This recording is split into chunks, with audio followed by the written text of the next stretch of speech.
RMP వ్యవస్థ నాశనం చేయాలని చూస్తే సహించేది లేదని, గ్రామీణ ప్రాంతాల్లో ఆర్ఎంపీ వైద్యం ప్రాముఖ్యమైందని, అనేకులకు ప్రాణం పోస్తున్నటువంటి ఆర్ఎంపీ వైద్యులకు గవర్నమెంట్ ఇచ్చినటువంటి జీవో నెంబర్ ప్రకారం వారికి శిక్షణ తరగతులు ఇచ్చి వారికి తగిన ప్రాధాన్యత కల్పించాలని మరి ప్రొఫెసర్ కోదండరాం జన విజ్ఞాన వేదిక రాష్ట్ర నాయకులు రమేష్, శివ, వెంకటరెడ్డి ప్రభుత్వాన్ని కోరారు. ఈ కార్యక్రమానికి ముఖ్య అతిథిగా ఎమ్మెల్సీ, తెలంగాణ పిసిసి అధ్యక్షుడు మహేష్ కుమార్, డాక్టర్ వైఎస్ రాజశేఖర రెడ్డి ప్రవేశపెట్టినటువంటి జీవో మరియు కాంగ్రెస్ పార్టీ మేనిఫెస్టోలో పొందుపరిచినటువంటి అంశాలను పరిగణలోకి తీసుకొని ముఖ్యమంత్రి రేవంత్ రెడ్డితోనూ వైద్య ఆరోగ్య శాఖ మంత్రి దామోదర్ రాజనరసింహ మాట్లాడి అన్ని విధాల కాంగ్రెస్ మేనిఫెస్టోలో పొందుపరిచినటువంటి ప్రతి అంశాన్ని నెరవేర్చుటకు సహాయం చేస్తానని స్పష్టంగా హామీ ఇచ్చారు.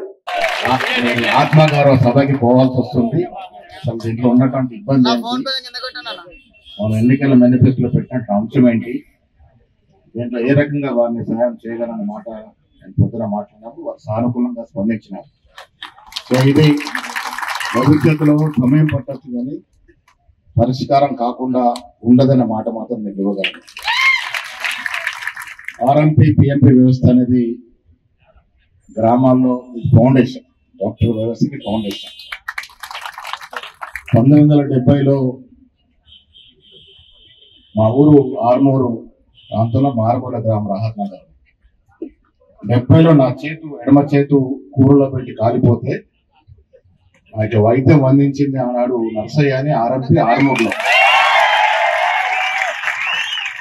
1970లో ఆర్మూరు పట్టణంలో ఆయన పెద్ద డాక్టర్. ప్రభుత్వం కాదు, మనందరి ప్రభుత్వం. అది మీరు మైండ్లో పెట్టుకోవాలి.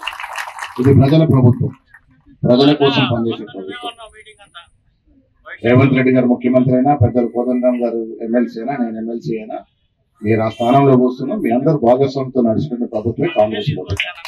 ఎవరికి ఎక్కడ సమస్య ఉంది దాన్ని లోతుగా అధ్యయనం చేసి వాటిని పరిష్కరించే మార్గాన్ని ఎత్తు ముందుకు పోతున్నట్టు ప్రభుత్వం. ఎన్నికలకి ముందు మేనిఫెస్టోలో పెట్టినటువంటి ప్రతి అంశాన్ని చేదార్చకుండా ఛేదించడమే మా ప్రథమ లక్ష్యము.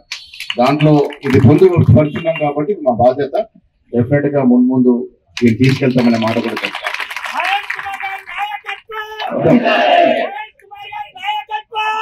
రాజశేఖర రెడ్డి గారు ప్రజల మనిషి, ప్రజల సమస్యలు అర్థం చేసుకునే మెడికల్ కౌన్సిల్ ఆఫ్ ఇండియా వారు చాలా నిశ్చితగా పోయేటటువంటి తత్వం. అలాంటి డాక్టర్లు వాళ్ళు ఉంటారు.